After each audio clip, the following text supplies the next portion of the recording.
Daniel de Ridder wil Heerenveen op sleeptouw nemen. Harkemasse Boys op jacht naar eerste oewinning. En Us Derk wrakselt maar de pubertiert. Het is maandag 10 september. Dit is de sport in Boppenslag.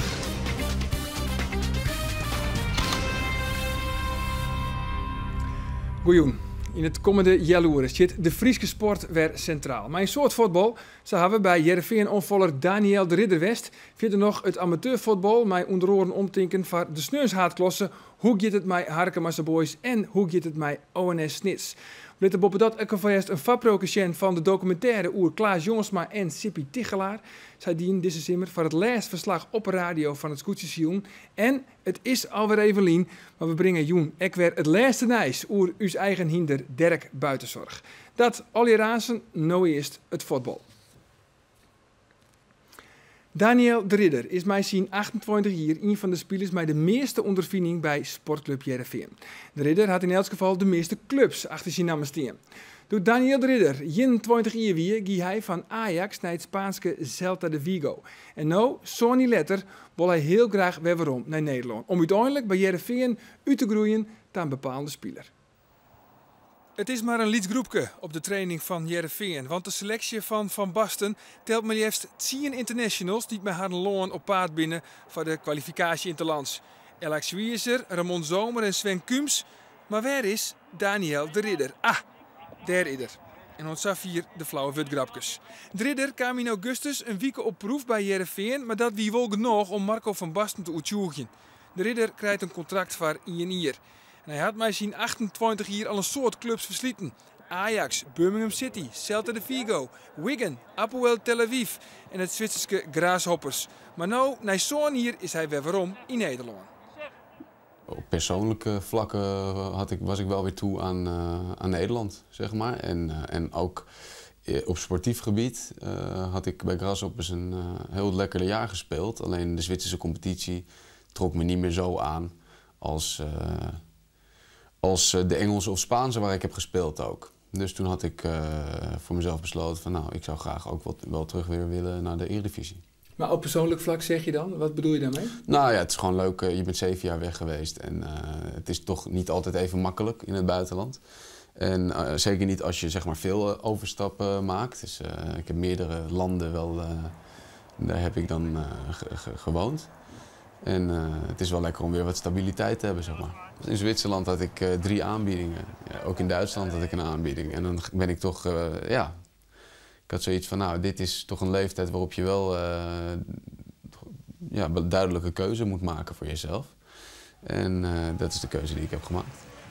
De Ridder waard met Jong Oranje 2 keer Europees kampioen. En opvallend detail van de basisformatie die in 2007 de finale won van Jong Servië, staan er op dit stuit 3 spelers onder contract bij Heerenveen. 2007, hè? Tegen Servië was dat 4-0. 4-1, sorry.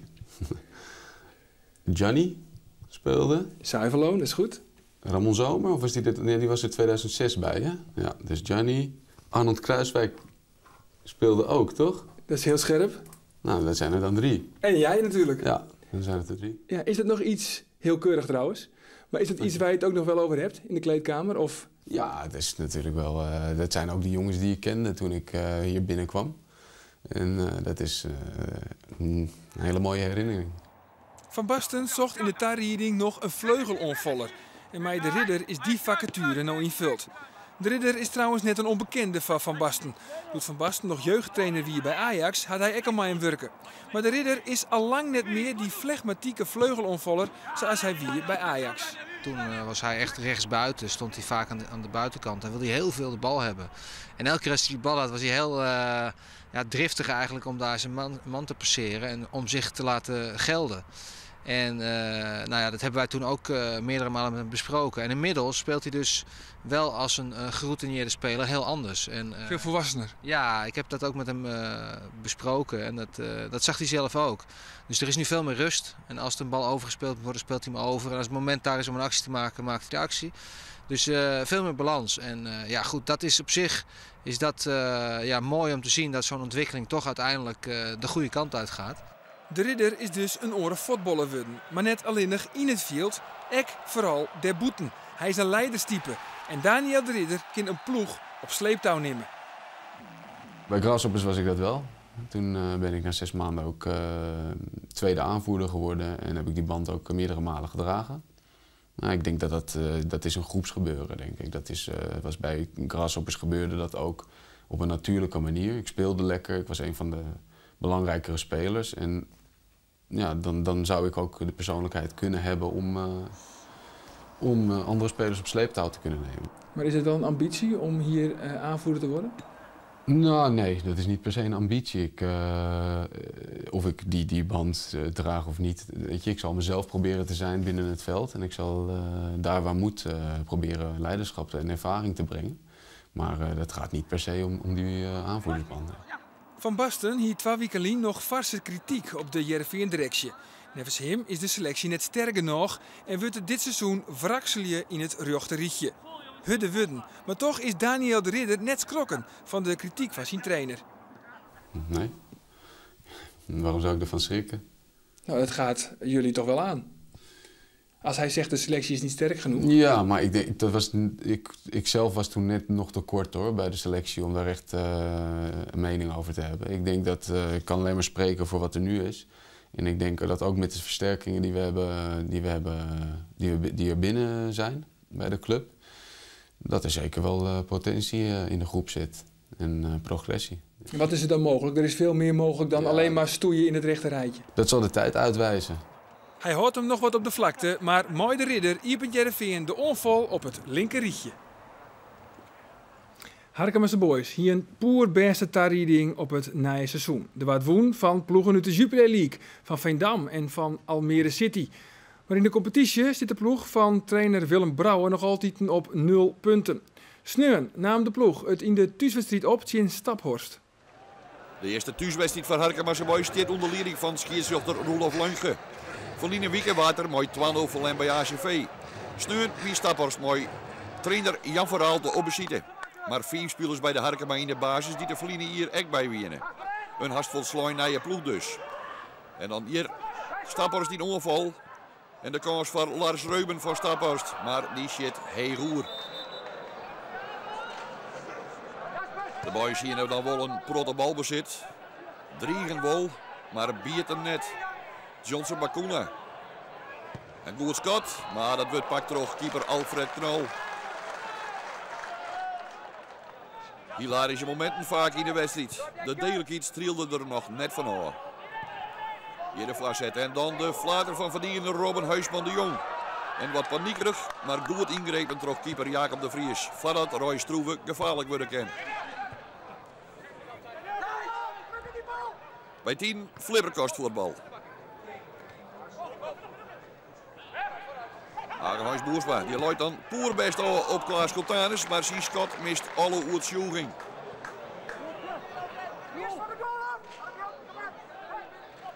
Dan de vrije trap voor Staphorst. De bal voortkapt door Jasper Valentijn. Lars Reuben op Roy Stroeve. En dan hier het mistaasten van Robin Huisman de Jong en Roy Stroeve zijn versier steert net scherp, daar had Harkema Weggel ook. Dan de 31e minuut van de wedstrijd. Frank Kuurman, hij ontsnapt door Arjen Bergsma. En dan is hij vastzet op maat voor onvierder Rob Mijnheer. En zo staat het 0-1. Prachtig van de verdediger komt voor Jelmerslager.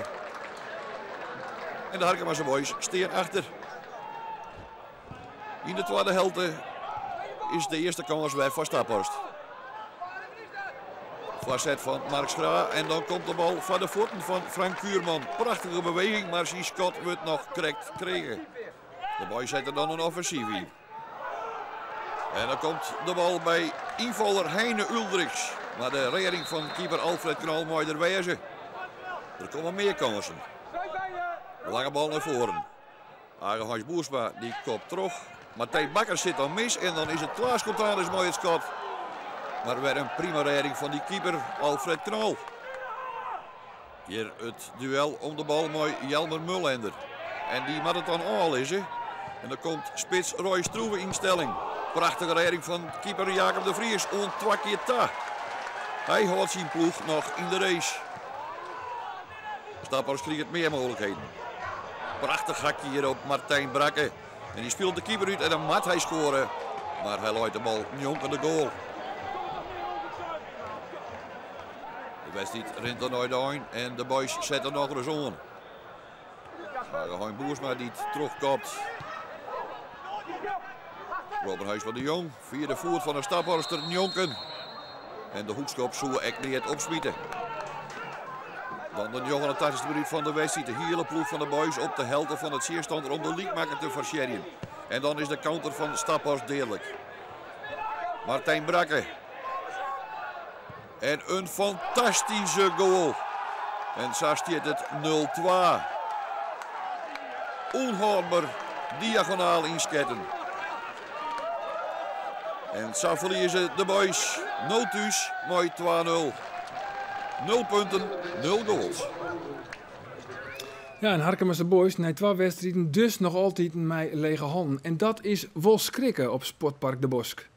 Als je ziet hoe we de voorbereiding gedraaid hebben, goede resultaten en dan ga je gewoon lekker de competitie in. En dan verlies je eigenlijk ook gewoon kut bij ASV. En dan vandaag ook weer. Dus dat is gewoon, dat doet wel wat met je. Ja. Dus, maar goed, het seizoen is nog lang en ik vind niet dat we hier bij neer moeten leggen en gewoon volle bak trainen. En volgende week zaterdag moeten we er weer staan. En, het heeft even tijd nodig, een nieuw team, dus ik denk dat dat ook wel een beetje is. Maar we hoeven er niet over in te zitten dat het een slecht seizoen wordt. Dus, Ja, verlies dus voor Harkema's boys, maar ONS Bozo Snits had de eerste oerwinning in de haatklasse binnen.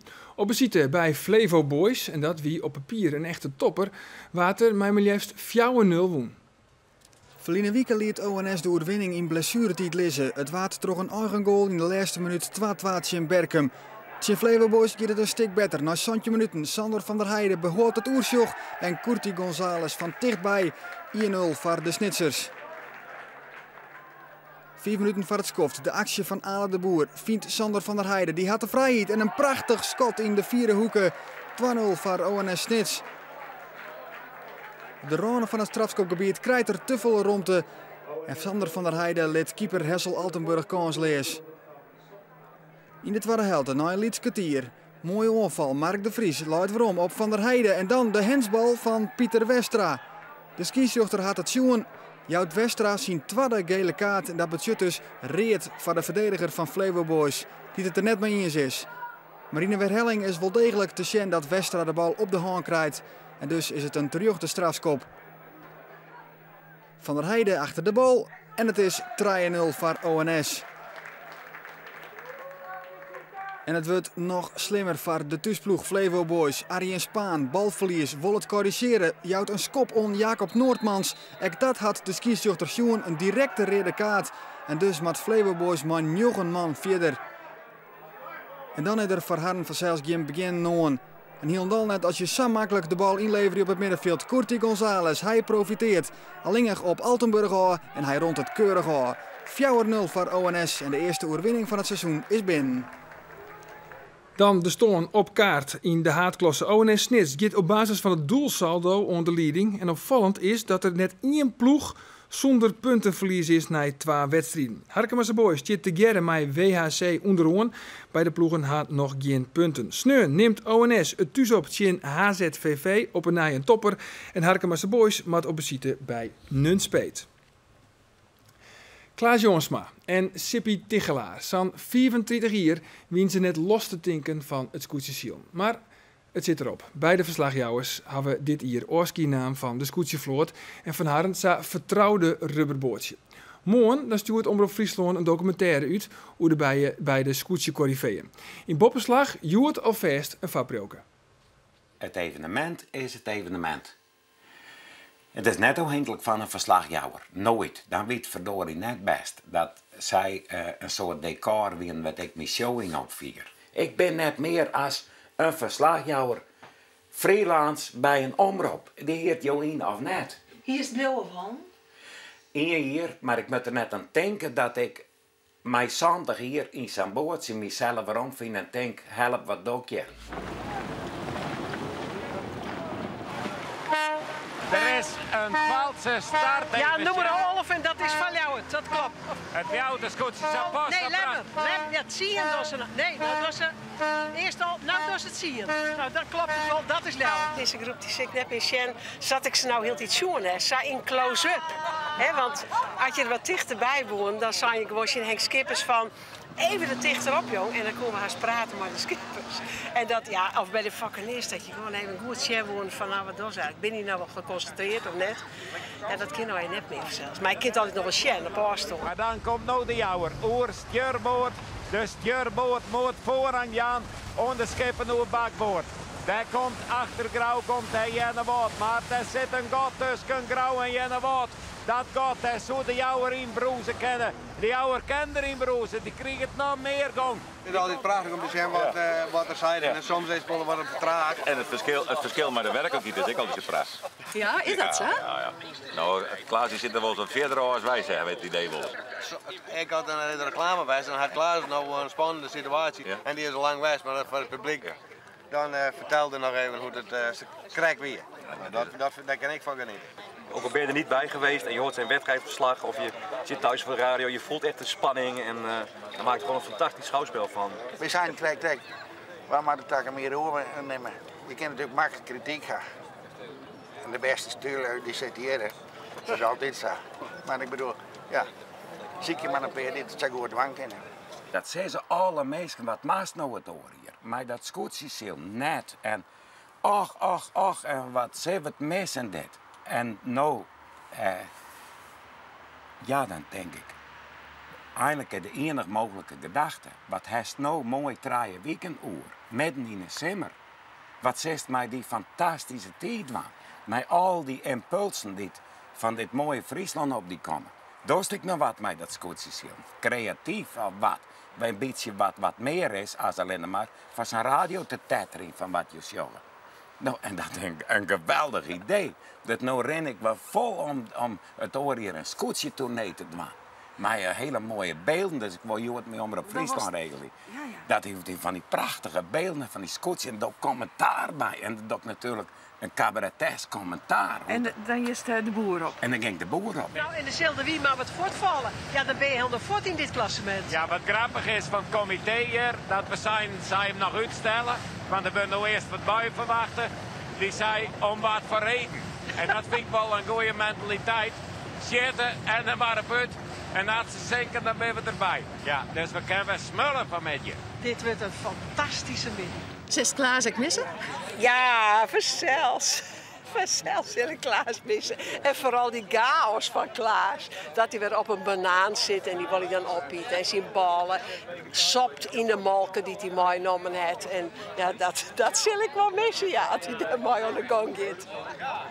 Nee, dat was natuurlijk Klaas is natuurlijk een hele bijzondere man. Hele bijzondere man om mee te werken. En we hebben altijd heel soort willen om als je bij is. Ja. En de toeter stotteren en het volk juicht. En de meeste jong op de kant. En Snits is voor de zonde keer onder Douwevisser. Kampioen van Scootsysteem en het bootje. Maar daarin uw microfoon en Sippy Tegelaar. Varen de jongen.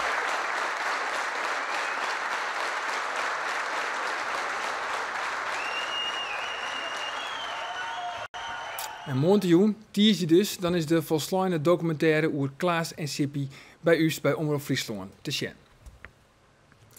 Het is alweer een skofkelien dat we bij u hinder Dirk Buitenzorg west hebben. De laatste keer wie vader Simmer de misleerde kwalificatie op Wolvergeer. Daarna ging Dirk on tour terug de provincie en hij waard echt nog eventjes opnaam in de Hall of Fame van de drafsport. Maar nu is het weer tijd voor het echte werk. Want wij, als eigeners, worden staan gewoon ongeduldig. Hoe lang duurt het nog voordat Dirk Buitenzorg furoren maatje kan op de baan? Tijd voor een update.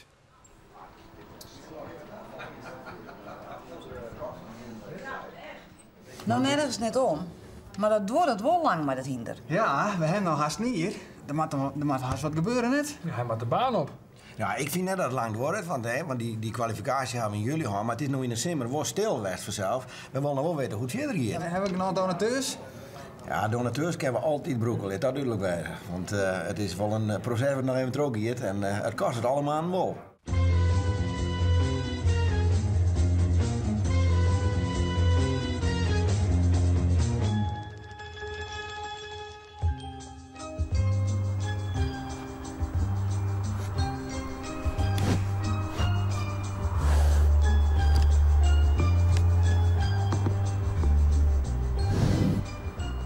Wat is het grut worden? Ja, het is een knoert. Ja, het is een reus. Een reus wordt het. Is dat een goed teken? Ja, dat is een hartstikke goed teken. Dus als je te hut aan het werk was weer, dan hier die net energie oerhaan om te groeien. En nou heeft die hut aan het werk was en hij is er gewoon geen ingroeid. Dus dat is een goed teken. De laatste keer dat we Dirk en Sjoukje echt in actie zagen, wie begin juli. De misliere kwalificatie. Oh, dat week we 14. Ja, dat was de gauw ook 40? Ja, de 4e, de week 14. Ja, zijn we nu nooit acht? Nee. Klaar, daar hebben we het niet meer over. Dirk kreeg vervolgens een groeispurt en moest even wat gas weerom nemen. Een mooi moment om fans op te zieken. Dirk ging aan tour en wie onder te zien op de Swieperdij op een jouwer. Dus hij moest even een break, zeg maar. Even kalm, even een simmervakantie. Dus hij had gewoon wel aan het werk geweest, maar even een beetje minder. En dat had hem wel goed voldienen, want nu is hij eigenlijk nog groter geworden. En hij begint nu weer gewoon netjes te bewegen zoals je dat graag wil. Ja, want je kent vergelijken met een groeispurt bij een pubers, maar wat zei je? Ja, dat zal maar. En dat kan wel eens, dat is gewoon vervelend. Soms ben je, dan weet zo'n hinder ik net wat hij met zijn voeten nam met, want dan groeien ze haast onder zijn lieve bij. Ik denk, wat moet ik nou? Waar moet ik ze deel zetten? Hoe zal ik het hebben? Net alleen qua groei is dus Dirk een puber. Ook op orenvlakken liet er hem hielden. Ja, hij krijgt wat oreninteresses, hè? Hij stiet je nou heel mooi kalm, zo wat. Oh, hij vindt het wel prima, maar ja, als er een famke voor zit, dan leeft hij helemaal op. In die zin werd het dus een puber? Ja, hij krijgt wat oreninteresses. Van leefde hebben we nog geen tijdje. Eerst maar even trainen. Hij met jou even uitrijden nemen we dat. Dat is joggen. Zo. En wat voor functie had dat?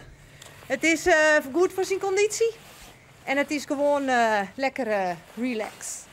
Dus dat vindt hij leuk. En dat is, dan raakt hij wat energie kwijt. Dat is ook wel fijn. Anders steen je er helemaal saai in dat hak. Dus gewoon even lekker toeren.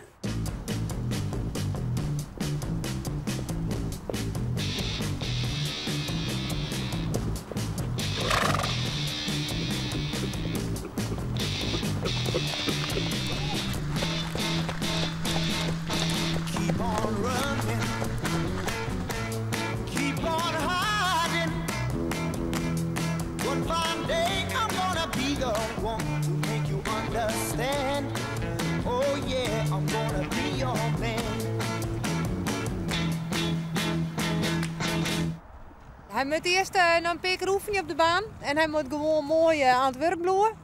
En dan eind september, begin oktober, dan denk ik eigenlijk dat hij er normaal wel klaar voor is. En als je er dan nog net klaar voor is, dan wordt het hem ook net, denk ik. Dit hier dan, hè. Dat is dan wel een deadline. Dat is wel een deadline. Oh, wat een druk.